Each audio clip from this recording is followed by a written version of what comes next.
Hello my dear students. So in this lecture we are going to start our second chapter of physics, that is units and measurement. So I am going to start our lecture with a question that is, what is the need of measurement? What is the need of measurement? So the answer is, as I told in my earlier videos, that is the branch of science which deal with the nature and natural phenomena. So for the precise information of physical quantities or natural phenomena, we have to do the measurement. Let's understand with the help of an example. Suppose there is a body and it is freely moving toward the surface of earth. So now you have some question in your mind.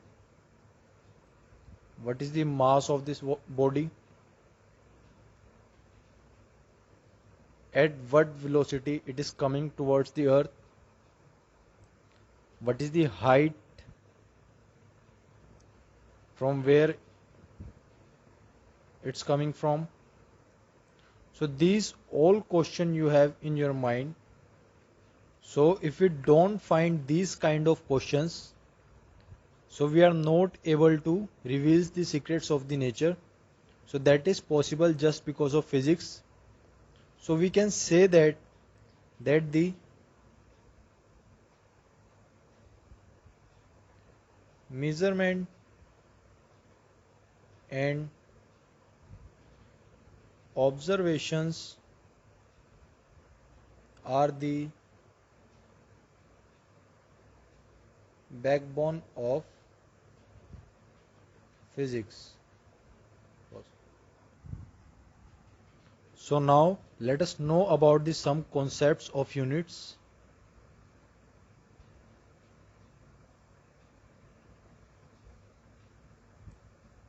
So let's suppose if we are talking about mass, so mass of a body is defined as the quantity of the matter in the body which can never be zero.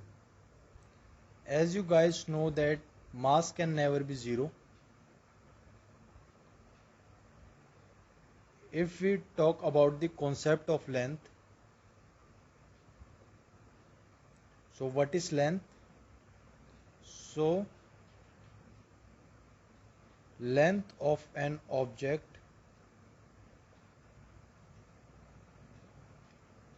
may be defined as the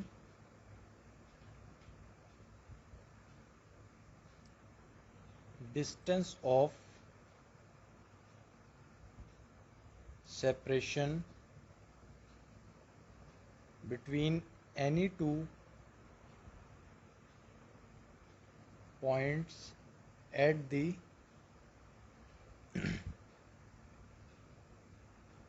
extreme ends of the object. Length. So length of an object may be defined as the distance of separation between any two points at the extreme end of that object. So let me talk about the extreme end. Suppose these are the extreme end and the distance between them, that is known as the length of that object or distance of separation between any two points. So the SI unit of length is meter. I forget to tell you that SI unit of mass is kilogram.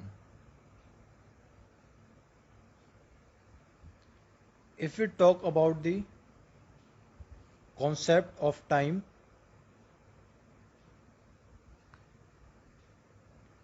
so time is Time is a measure of duration between the occurrence of two events. So, time is a measure of duration between occurrence of two events, and the SI unit of time is second. So that is all about the concepts of units. So now let's talk about the physical quantity.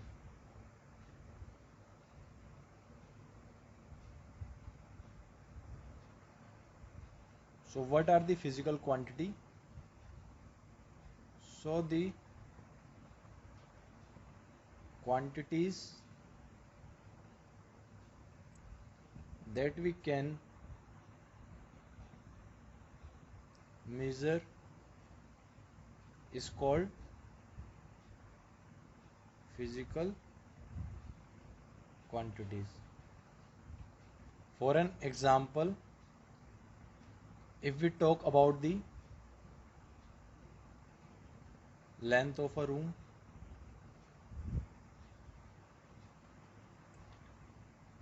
weight of human body, so that is all come under the physical quantity because we can measure all them. So the things which we can't measure, they are comes under the non physical quantities. Let's suppose if we talk about a bottle. So what is bottle? Can we measure it? If we talk about the length of a bottle, then it come under the physical quantity. The quantity which we can measure, that is called physical quantities. So we need some units to measure these quantities, and as the number of the physical quantity to be measured is very large, so it is not feasible to define a separate unit for each quantity. So we derived some unit that we called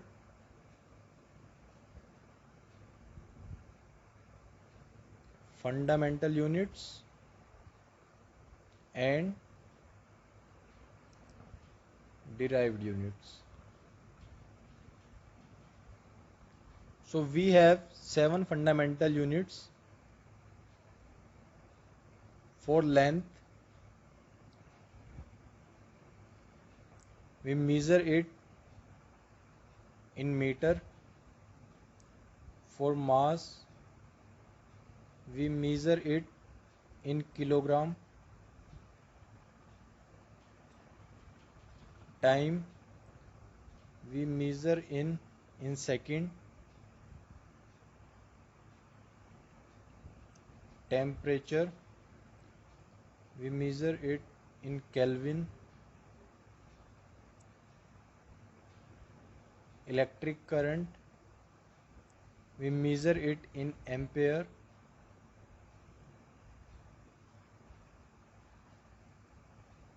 Luminous intensity, we measure it in candela. And last is quantity of matter, so we measure it in mole. So if we talk about the symbol of these units, so symbol of meter is m, kilogram in kg, second as Kelvin K, ampere capital A, candela CD, and for mole we use mol, mole. So these are the fundamental units. If we talk about the derived unit, so the unit which derived from the fundamental unit is known as the derived unit. For an example, if we talk about force, so what is the formula of force? Is mass into acceleration. So we measure force in Newton and we represent it through N. Let's take one more example, that is speed. So what is the formula of speed? Is distance by time. So what will be the unit of speed? That will be distance is measured in meter and time is measured in second. So meter per second is the unit of speed. So this is the derived unit. So I hope I am clear with the fundamental unit and derived unit. And now we have one more unit, that is supplementary unit.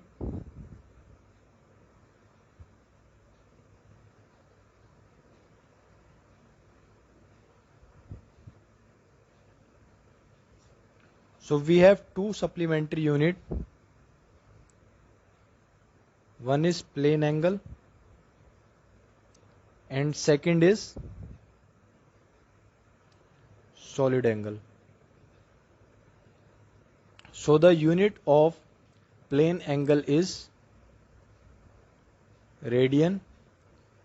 So the symbol used for radian is rad, RAD, and the unit of solid angle is steradian,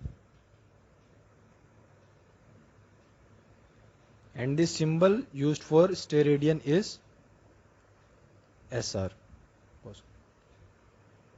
So we will discuss about supplementary units in our next video. So this is all in our today's lecture. Thank you.